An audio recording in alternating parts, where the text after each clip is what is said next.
Hi, I'm Nancy Lee, a visiting fellow at the Center for Global Development, and I'd like to describe an idea that we're exploring for a new regional integration model for the Western Hemisphere, focused on investment rather than on trade. This work is based on two sets of considerations. First, that there are still significant problems with the investment climate in the region, and second, that the region is now without a shared integration strategy. In recent years, the region has done much better on fighting inflation, on strengthening macroeconomic stability, and on opening markets. But progress on the investment climate has been much less dramatic.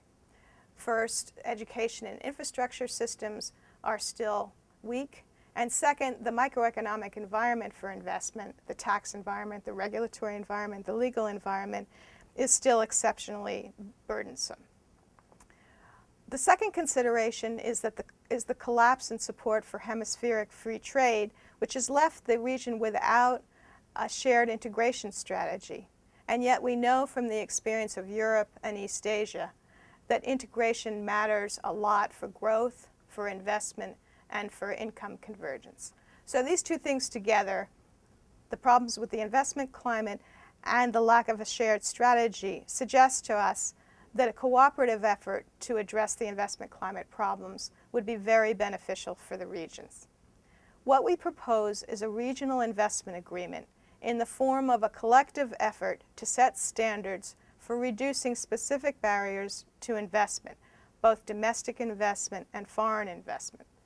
This kind of agreement could help countries improve systems for paying taxes, for obtaining licenses, for registering property, for dealing with customs controls, for accessing credit and infrastructure.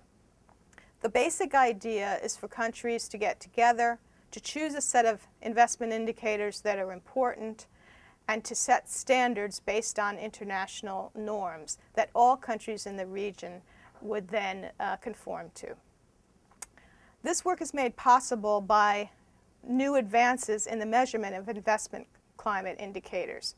We now have indicators which are both objective and consistent across countries that could be used as the basis for this kind of agreement. Why is a multilateral approach useful in this case? Well, we know from the experience of trade that multilateral approaches can drive reform more quickly. They can also lock in reform, and in this case, they can help facilitate the cross-border production sharing that's so critical for regional competitiveness.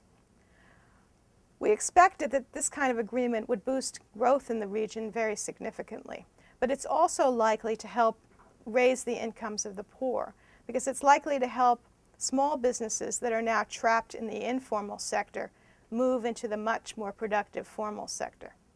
And finally, this kind of agreement could provide a vehicle for addressing the need in the region for strengthening standards for protecting both the environment and for labor. That's the basic idea. I encourage you to take a look on the website for more information, and I very much welcome your reactions. Thanks very much.